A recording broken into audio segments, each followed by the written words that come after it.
أعوذ بالله من الشيطان الرجيم. Bismillahirrahmanirrahim. Assalamu alaikum, my dear brothers and sisters in Islam. Today we'll continue off where we left off last time. We will be reading part 40th in the Kitab Prophet Muhammad Sallallahu rule in Islam by Jalal Abu Arub. Part 40th. As promised, Allah subhanahu wa ta'ala protected the Quran from corruption in various ways. Allah subhanahu wa ta'ala explained the Quran in detail through Quranic ayat and by the words of His Messenger Sallallahu Alaihi Wasallam. قَدْ فَصَلْنَا آيَاتِ لِقَوْمٍ يَعْلَمُونَ. We have explained in detail our ayat for people who know. Allah subhanahu wa ta'ala also said, وَنَزَلْنَا عَلَيْكَ الكِّتَابَ تِبْيَانًا لِكُلِّ شَيْءٍ وَهُدًى وَرَحْمَةً وَبُشْرَى لِلْمُسْلِمِينَ. And we have sent down to you the book as an exposition of everything, a guidance, a mercy, and glad tidings for those who have submitted themselves. Allah subhanahu wa ta'ala sent an Ummi, unlettered Prophet, Muhammad sallallahu alaihi wasallam, to Ummi, unlettered nations, the Arabs, a nation that relied on memory to preserve its language and tradition, and to transfer its language and traditions verbally to the next generation. هو الذي بعث في الأميين رسولا منهم يتلو عليهم آياته ويزكيهم ويعلمهم الكتاب والحكمة وإن كانوا من قبل لفي ضلال مبين. He, Allah, it is, who sent among the Ummiyin, unlettered ones, a messenger from among themselves, reciting to them His ayat, purifying them, and teaching them the book, and al-hikmah, and verily, they have been before in manifest error. The entire Quran was compiled in one book early on in the Islamic era, even though he was Ummi, unlettered himself. Under the Prophet's direct and active supervision, the companions, radiallahu anhu, transcribed the Quran during his lifetime. He ﷺ supervised the recording of the Quran from memory, the same memory that Allah subhanahu wa ta'ala promised to keep the Quran inscribed in it. Inna alayna jam'ahu wa qur'anahu. It is for us to collect it and to give you its Quran. Abu Bakr ibn Abi Quhafa, the first to collect the Quran in one manuscript. Abu Bakr ibn Abi Quhafa was born around 573 CE or 51 BH, 51 years before the Prophet's Hijrah. Abu Bakr died in 634 CE, corresponding to the 12th year after Hijrah. Abu Bakr was the Prophet's closest friend. For more than 40 years, his staunchest supporter and companion, and the father of Aisha, the Prophet's beloved wife. Abu Bakr became the first Khalifa, or leader of the Islamic State, after the Prophet's death in 10 AH, or 632 CE. After the Prophet of Allah, Abu Bakr always was, still is, and always will be the best Muslim among the Ummah of Muhammad sallallahu alaihi wasallam. Abu Bakr was distinguished from all other companions by his outstanding qualities, praiseworthy virtues, and substantial benefit to Islam and Muslims. The Prophet of Allah sallallahu alaihi wasallam often acknowledged Abu Bakr's sincere and profound service to him sallallahu alaihi wasallam, personally and to Islam. He sallallahu alaihi wasallam once sat on the minbar and said, Allah gave one of his slaves the choice of receiving whatever he wished of splendor and luxury of the worldly life, or to accept the good which is with Allah. He chose that good which is with Allah. Abu Bakr wept and said, May our fathers and mothers be sacrificed for you. Abu Sa'id al-Khudri, the narrator of this hadith, said, We were astonished at this. The people started saying, Look at this old man. Allah's Messenger ﷺ talks about a slave of Allah to whom he has given the option to choose either the splendor of this worldly life or the good which is with him, while he says, May our fathers and mothers be sacrificed for you. But it was Allah's Messenger ﷺ who had been given the option, and among us Abu Bakr was the most knowledgeable in him. ﷺ. Abu Bakr immediately understood the Prophet ﷺ meant himself. This is how intimately and deeply he understood his Prophet ﷺ. Allah's Prophet ﷺ added, No doubt, I am in debt to Abu Bakr more than to anyone else regarding both his companionship and his wealth.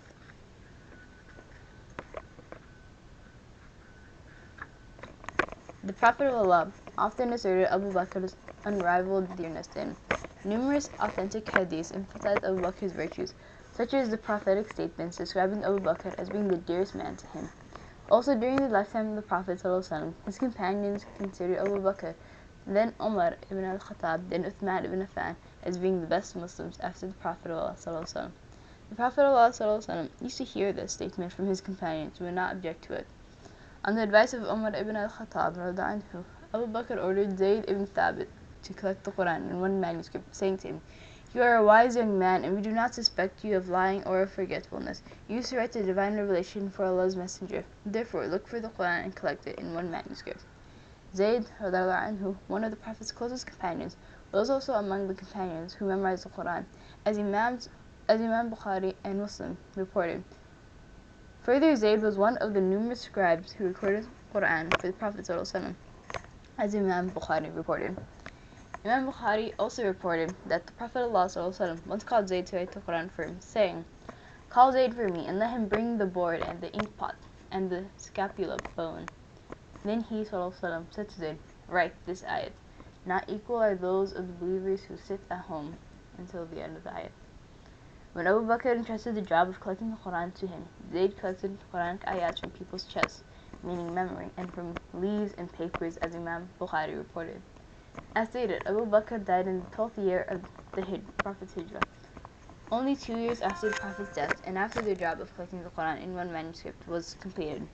The completed Quranic manuscript collected by Zayd anhu, remained with Abu Bakr until he died, then with Umar, the second Caliph, until he died, then with Umar's daughter Hafsa, then the Prophet's wife.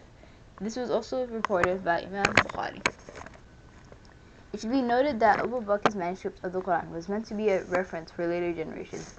Its value is profound because of the fact that it was collected less than 2 years after the Prophet's death, having been collected by agreement of the Prophet's companions, and in the lifetime of the majority of them. Further, the job of collecting the Quran was entrusted to Zayd, who learned the Quran directly from the Prophet of Allah ﷺ, and transcribed the Quran by his order. He had also memorized the Quran during the Prophet's lifetime. The manuscript Zayd collected by order from Abu Bakr by no means was the only copy of the Quran available to Muslims. Countless numbers of Muslims, tens of thousands, whom were the Prophet's companions, kept parts or all of the Quran in their memory and wrote various parts of it on whatever was available to write on, such as paper, leaves, bones, stones, etc. Umar ibn al-Khattab, the first to suggest collecting the Quran in one manuscript. Umar ibn al-Khattab ruled the Muslim nation for 10 years after Abu Bakr died. There are numerous hadiths that assert the virtues and qualities of Umar, such as his being the second dearest man to the Prophet of Allah ﷺ. After Abu Bakr, the Prophet's companions used to consider Umar the second best follower of Muhammad ﷺ. Umar ibn al-Khattab was assassinated by a Mujis, fire worshipper fanatic, who was also killed several other Muslims before taking his own life. Umar was the Prophet's friend, companion, minister, father-in-law, and second successor. Umar initiated the idea to collect the Quran in one manuscript and convinced Abu Bakr of the value of this work. Uthman ibn Affan collector of the Quran in one universal manuscript. After the death of Umar, Uthman ibn Affan became the third Khalifa. Uthman was one of the earliest Muslims and married two of the Prophet's daughters, the second after the death of the two. He was among those who memorized the Quran. The Prophet's companions used to consider Uthman the third best follower of the Prophet Muhammad after Abu Bakr and Umar. The era under discussion was blessed by the presence of tens of thousands of the Prophet's companions. Many of them resided in almost every part of the Islamic world. They witnessed the revelation and its practical explanations by the Prophet of Allah ﷺ. They taught Muslims what the Prophet ﷺ taught them, to recite the Quran often, to recite part of it out loud every day in every masjid in the Islamic world during 3 of the 5 daily obligatory prayers. Muslims recited the Quran silently in the other 2 obligatory prayers. This is the era when Uthman relied on the very copy of the Quran that Abu Bakr had collected, and ordered the same man who collected it, Zayd ibn Thabit, to again collect a manuscript of the Quran to be used as the reference for all future copies of the Quran. Once again, Zayd supervised the collection of the Quran into one manuscript. From that copy, the Quran was recopied many times, and each copy sent to a major city or province in the Islamic world. Thus, the Quran was kept and preserved in 2 distinct and unique ways. The Quran was inscribed in memory of tens of thousands of the Prophet's companions who learned the Quran directly from him. It was also inscribed on paper, leaves, stones, bones, and so forth during and after the Prophet's life, until it was collected in one manuscript, which was then used as a universal copy of reference. Collectors of the Quran were the major companions of the Prophet ﷺ, who accompanied him throughout his prophethood and learned the Quran and Sunnah directly from him. Ever since Allah subhanahu wa ta'ala revealed that the Quran was and still is being recited on a daily basis throughout the years at homes, workplaces, marketplaces, roadways, Islamic festivals, especially during the nights of Ramadan, the month of fasting, during religious classes at schools, and in daily prayer at home and masjids, which are incorrectly called mosques. It has always been a great honor for Muslims to be a hafid, one who memorizes the entire Quran by heart. The Prophet of Allah favorably described those who frequently recite the Quran by saying, "People of the Quran are Allah's people and His private audience." The Prophet of Allah also described the best Muslims in this hadith. The best ones among you are those who learn the Quran and teach it. Once the Prophet of Allah appointed a young boy, Amr ibn Salama, to lead his people in prayer, because Amr had memorized more of the Quran than anyone else in his tribe. He was 6 or 7 years old at that time. Imam Bukhari and Muslim also reported that once the Messenger of Allah asked a man if he had anything to use as a bridal gift, mahr, for a woman he wanted to marry. The man did not have anything for mahr. The Prophet asked him if he had memorized any part of the Quran, and the man listed the Quranic chapters he had memorized. The Prophet used the parts of the Quran the man had memorized as his bridal gift, mahr, to his future wife. In his narration, Imam Muslim added that the Prophet ordered the man to teach the Quran, meaning the parts he had memorized of the Quran, to his future wife as their mahr. Ever since the dawn of Islam, the dedication of the Muslim Ummah has been directed to preserving the Quran by keeping it alive, written on paper and inscribed in the hearts of the believers, male and female. Traditionally, boys and girls start learning the Quran at heart at an early age. Many Muslim children learn the entire Quran by heart before they even reach the age of 10. Even if the most learned Muslim Imam errs while reading the Quran during prayer, a child of 10 years, either male or female, who is praying behind the Imam may be the one from among the entire congregation to correct the Imam's mistake. Currently, hundreds of thousands of Muslims memorize the Quran by heart. The same manuscript of the Quran Uthman entrusted to Zayd to collect became the reference to every single copy of the Quran that existed ever since and still exists today. A book that has been preserved in this manner from the time it was revealed, both verbally and written, cannot be changed by the work of man. Old Arabic scripts as compared to current Uthmani scripts. Here is an example of an old Arabic script of Surah An-Nas, the last chapter in the Quran, used in early manuscripts of the Quran, followed by the same surah as written in the current Uthmani script. And I'll read it right now. It says, Bismillahirrahmanirrahim.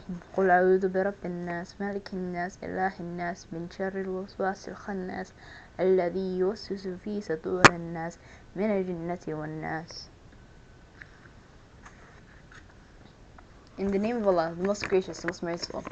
Say, I seek refuge with Allah, the Lord of mankind, the King of mankind, the Ilah of mankind, from the evil of the whisperer who whispers in the breasts of mankind, of jinn and men.